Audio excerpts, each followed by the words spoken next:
I want to bring up Maya and Brooke Solomon, the Solomon sisters.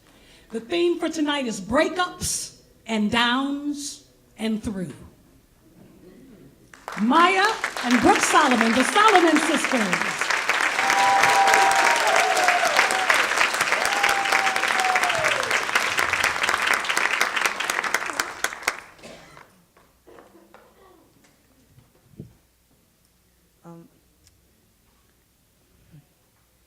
My sister and I went to an elementary school named High Meadow Common Campus with a huge playground where many weird and mysterious things happened.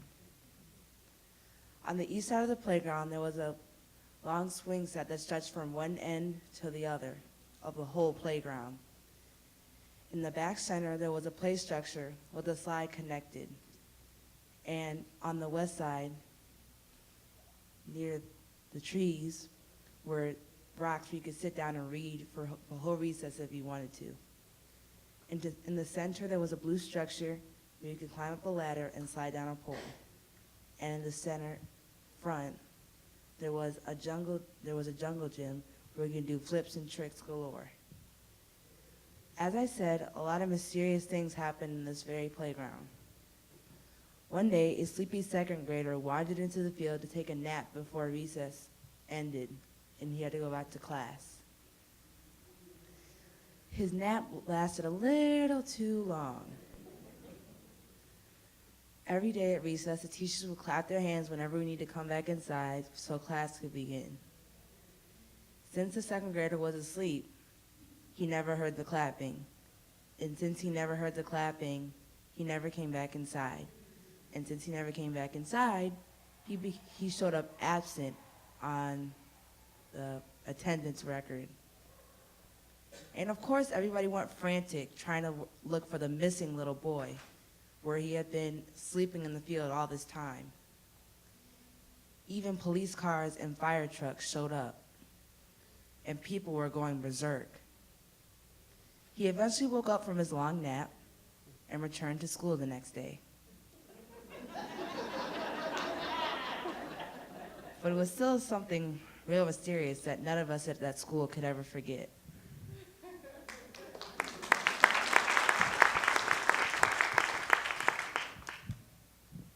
One of the craziest things that ever happened at High Meadow during recess happened to me when I was in the 3rd grade.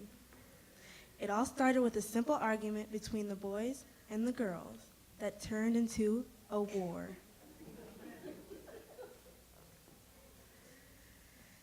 The girls' base was on the wood chips on the PlayStation. The boys' base was far out into the field. The object of the war was to capture the other team members and put them in jail. But that concept didn't really make sense, because every day after recess ended, the prisoners would be let free, so nobody really won.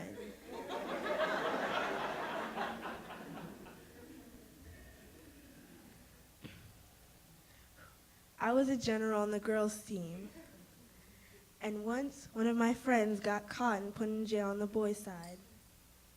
So me and about 5 of my friends set out to go get her.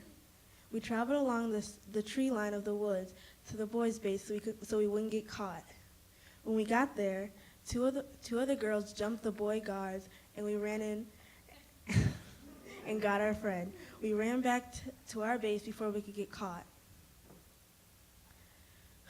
By that time, the war was getting pretty violent. People started using their hands as guns to shoot people down and then drag them away.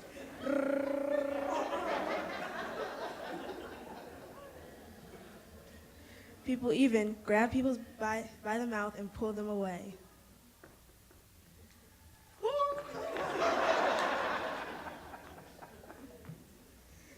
The war was getting so violent that the principal eventually found out. Miss Sanders was the principal at High Meadow Common Campus. She was a very tall woman, over 6 feet tall. She had a round face and shoulders, very wide shoulders. She looked more like a linebacker than a principal. And the next day, we had an assembly about the war, and she was not happy. She said, "So, I seem to be hearing that there is a war going on between the 3rd and 4th grade boys and girls." I, unlike my sister, was a mature 4th grader who not to partake in little games such as a war on the playground, which was for babies. So I had no idea what she was talking about. "I don't care who started this war or where it came from, but I want it to stop immediately. And whoever would be caught doing anything about this war ever again will be suspended immediately. Does everybody understand?" And of course, everybody just shook their heads very slowly, because who in their right mind wouldn't? It was Mrs. Sanders. You had to say yes. I still didn't know what she was talking about.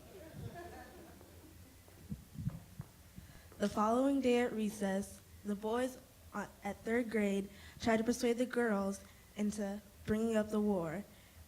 This is what they said. "Hey guys, you want to start the war again? If we're secret and quiet, nobody will find out." I thought, seriously? Who wouldn't find out about a war? The girls said no way, they were not going to mess with Miss Sanders' rules. The boys could be dumb enough to do that, but they weren't.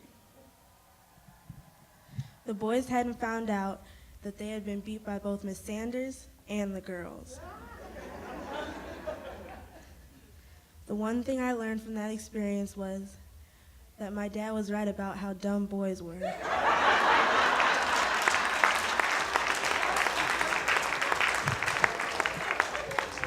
I had learned a few lessons about the sleepy 2nd grader.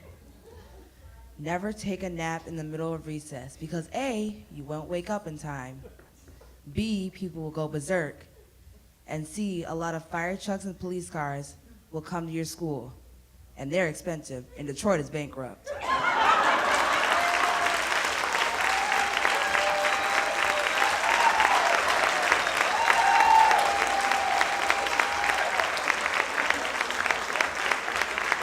Maya and Brooke Solomon.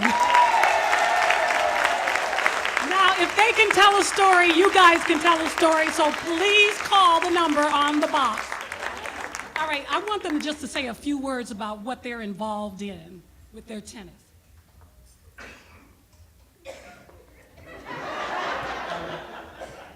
Me and my sister played tennis for the USTA, which is the United States Tennis Association.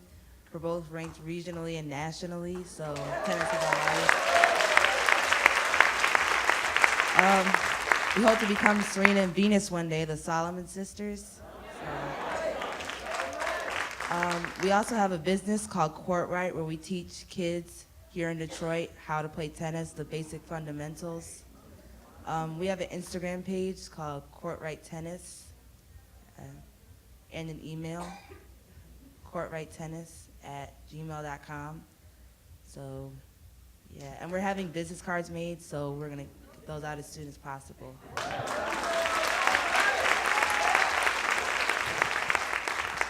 The whole idea of Court Right is to teach kids about tennis and get them to do something to do instead of just sitting inside and playing video games. They could actually get exercise and learn something new. So we just want to help everybody, all the kids in Detroit, and get them to where we are.